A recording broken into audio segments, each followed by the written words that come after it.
আজি নদুৱাৰ সমষ্টিৰ অন্তৰ্গত আমাৰ জামুগুৰি জিলা পৰিষদ আৰু চাৰিদুৱাৰ জিলা পৰিষদৰ অন্তৰ্গত 110জন ৱাৰ্ড মেম্বাৰে আজি মনোনয়ন পত্ৰ দাখিল কৰিবৰ কাৰণে আজি নদুৱাৰ আমাৰ এই ব্লকত আহি উপস্থিত হৈছেহি। জামুগুৰি হাটৰ বাপুজী ভৱন প্ৰাংগণৰ পৰা এক বিশাল শোভাযাত্ৰাৰে আমি একত্ৰিতভাৱত 110জন ৱাৰ্ড মেম্বাৰৰ লগতে 11জন AP মেম্বাৰ আৰু আমাৰ জিলা পৰিষদৰ নদুৱাৰ সমষ্টিৰ চাৰিগৰাকী যি জিলা পৰিষদৰ সদস্য আছে তেওঁলোকে আজি আমি সকলোৱে একেলগে মনোনয়ন পত্ৰ দাখিল কৰিবৰ কাৰণে আমি আহিছোঁ। আমি আগন্তুক পঞ্চায়ত নিৰ্বাচনত আমি পদ্ম হাজৰিকা ডাঙৰীয়াৰ নেতৃত্বত ইতিমধ্যে প্ৰায় 50% আমি বিশ্বাসী যে 50% প্ৰায় আনকণ্টেষ্ট হিচাপে জয়যুক্ত কৰিবৰ কাৰণে সক্ষম হ'ব। কাৰণ বৰ্তমান সময়ছোৱাত নদুৱাৰ সমষ্টিত বিজেপিৰ সাংগঠনিক ভেটি অতি শক্তিশালী। পদ্ম হাজৰিকা ডাঙৰীয়াৰ নেতৃত্বত আমি সবলভাৱে আগবাঢ়িছোঁ। আগন্তুক পঞ্চায়ত নিৰ্বাচনত 100% পঞ্চায়ত আমি দখল কৰিম, সেইটো আমাৰ প্ৰবল আত্মবিশ্বাস আছে।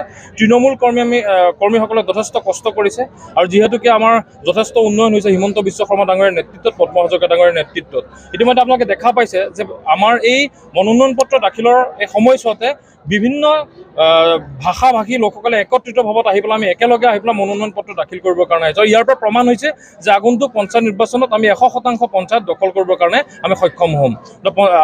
নদুৱাৰ সমষ্টিত ইতিমধ্যে কংগ্ৰেছ শূন্য হৈছে আৰু কংগ্ৰেছে প্ৰায়খিনি চিটতে তেওঁলোকে নিজৰ মেম্বাৰ পাবৰ কাৰণে সক্ষম হোৱা নাই। AP মেম্বাৰে হওক বা ৱাৰ্ড মেম্বাৰ হওক খেলাবৰ কাৰণে সক্ষম হোৱা নাই। তেওঁলোকে ইতিমধ্যে হাবাথুৰি খাইছে, ৰাইজৰ ওচৰত গৈ হাবাথুৰি খাইছে। গতিকে ইয়াৰ পৰাই প্ৰমাণ হয় যে বৰ্তমান সময়ছোৱাত নদুৱাৰ সমষ্টিত বিজেপিৰ সাংগঠনিক ভেটি অতি শক্তিশালী আৰু আগন্তুক পঞ্চায়ত নিৰ্বাচনত প্ৰমাণ হ'ব যে আমি 100% পঞ্চায়ত নিৰ্বাচন আমি দখল কৰিব পাৰিম। আমাৰ নদুৱাৰ সমষ্টিৰ অন্তৰ্গত 4টা জিলা পৰিষদৰ সদস্য বিপুল ভোটৰ ব্যৱধানত জয়যুক্ত হৈ আহিব। 19জন AP মেম্বাৰ বিপুল ভোটৰ ব্যৱধানত জয়যুক্ত হৈ আহিব আৰু 190জন যি ৱাৰ্ড মেম্বাৰ আছে সেই 190জন ৱাৰ্ড মেম্বাৰ বিপুল ভোটত জয়যুক্ত হৈ পেলাই আমি আগন্তুক পঞ্চায়ত নিৰ্বাচনত 100% পঞ্চায়ত আমি দখল কৰিবৰ কাৰণে সক্ষম।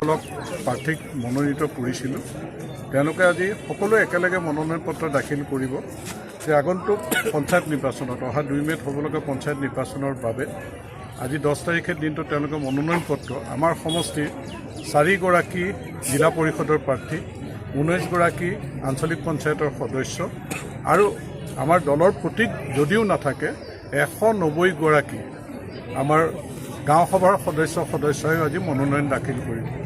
তাত আমাৰ কোনোবা হয়তো দলৰ বাহিৰৰো আছে, যে দলৰ ডাইৰেক্ট সদস্য নোহোৱাও আছে, যে যিহেতু আমি প্ৰতীক নোহোৱাকৈ পঞ্চায়ত নিৰ্বাচনৰ সন্মুখীন হ'বলৈ ওলাইছোঁ, এইটো আমাৰ চৰকাৰে এটা সিদ্ধান্ত যাতে স্বচ্ছ পঞ্চায়ত আমি গঠন কৰিবৰ কাৰণে, সেইকাৰণে আমি দলে সমৰ্থন জনোৱা গাঁও সভাৰ সদস্যসকলো আজি প্ৰাৰ্থিত্ব তেওঁলোকে আগবঢ়াব নিৰ্দলীয়ভাৱে।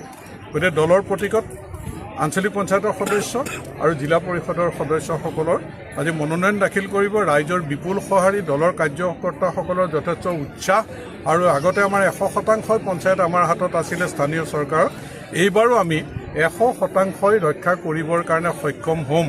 আৰু কংগ্ৰেছ দলৰ যিহেতু একেবাৰে দুৰ্বল স্থিতি, তেওঁলোকে প্ৰাৰ্থিত্ব বিচাৰিও হাহাকাৰ অৱস্থা। আমাৰ দলৰ 4-5জনে ক'ৰবাত প্ৰাৰ্থিত্ব বিচাৰিছে, প্ৰাৰ্থিত্ব নোপোৱাসকলৰ ঘৰে ঘৰে গৈ তেওঁলোকে চেষ্টা কৰিছে তেওঁলোকৰ দলৰ পৰা প্ৰাৰ্থিত্ব দিয়াবৰ কাৰণে। গতিকে কংগ্ৰেছ দল যে ইয়াত বিধ্বস্ত হৈ গৈছে সেই কথা তেওঁলোকৰ এই কাৰ্যকলাপে প্ৰমাণ কৰিছে। গতিকে বাকী পঞ্চায়তৰ সদস্যৰ কাৰণেও তেওঁলোকে আচলতে প্ৰাৰ্থিত্ব বিচাৰি যদিও দলৰ প্ৰতীকত নহয় তেওঁলোকে আগবঢ়াবলৈ বিচাৰিছিল, সেইটোতো তেওঁলোক বিফল হৈছে। কিন্তু আমি আজিৰ দিনটোত আমাৰ অনুভৱ আমি কৰোঁ যে 50% গাঁও সভাৰ সদস্য তেওঁলোকে আনকণ্টেষ্ট কোনো প্ৰতিদ্বন্দ্বিতাৰ সন্মুখীন নোহোৱাকৈ তেওঁলোকে নিৰ্বাচিত হয়।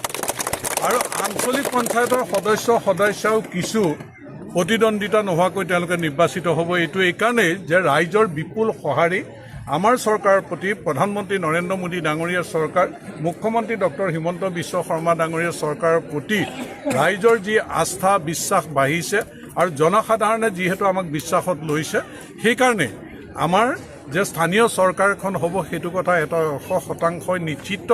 আৰু আমি বিচাৰিছোঁ শান্তিপূৰ্ণ পঞ্চায়ত নিৰ্বাচন হওক। কাৰণ কংগ্ৰেছৰ দিনত আপোনালোকে চাওক পঞ্চায়ত নিৰ্বাচনত কিমান অপ্ৰীতিকৰ ঘটনা সংঘটিত হৈছিল কংগ্ৰেছ চৰকাৰৰ দিনত। কিন্তু আজিৰ দিনটোত এটা মুক্ত নিৰ্বাচন আমাৰ চৰকাৰে বিচাৰিছে, আমি দলে বিচাৰিছোঁ। সকলো ৰাইজক মুক্তভাৱে নিৰ্বাচনত অংশগ্ৰহণ কৰিবলৈ আহ্বান জনাইছোঁ। ইয়াত কোনো ভয় ভাবুকিৰ পৰিৱেশ নাই, ইয়াত গণতান্ত্ৰিকভাৱে এই নিৰ্বাচনত অংশগ্ৰহণ কৰি ৰাইজৰ আস্থাৰ স্থানীয় চৰকাৰ গঠন কৰক, আমাৰ দলৰ প্ৰতি ৰাইজে সমৰ্থন আগবঢ়াওক, এই আহ্বান ৰাখি মই এখন শক্তিশালী আমাৰ নদুৱাৰত স্থানীয় চৰকাৰ গঠন হ'ব, জিলা পৰিষদ গঠন হ'ব, আঞ্চলিক পঞ্চায়ত গঠন হ'ব, পঞ্চায়ত গঠন হ'ব, ইয়াৰ বাবে ৰাইজলৈ আহ্বান জনাই প্ৰাৰ্থীসকলক শুভেচ্ছা মই জনাইছোঁ, তেওঁলোকে যাতে বিপুল ভোটত জয়যুক্ত হয়। কংগ্ৰেছ চিহ্ন হ'ব নেকি নদুৱাৰ সমষ্টিত? নদুৱাৰ সমষ্টিত কংগ্ৰেছ আগতেও নিচিহ্ন হৈ গৈছে আৰু এইবাৰ আপোনালোকে চাওক বিধ্বস্ত হৈ যাব কংগ্ৰেছ দল নদুৱাৰ সমষ্টিৰ পৰা।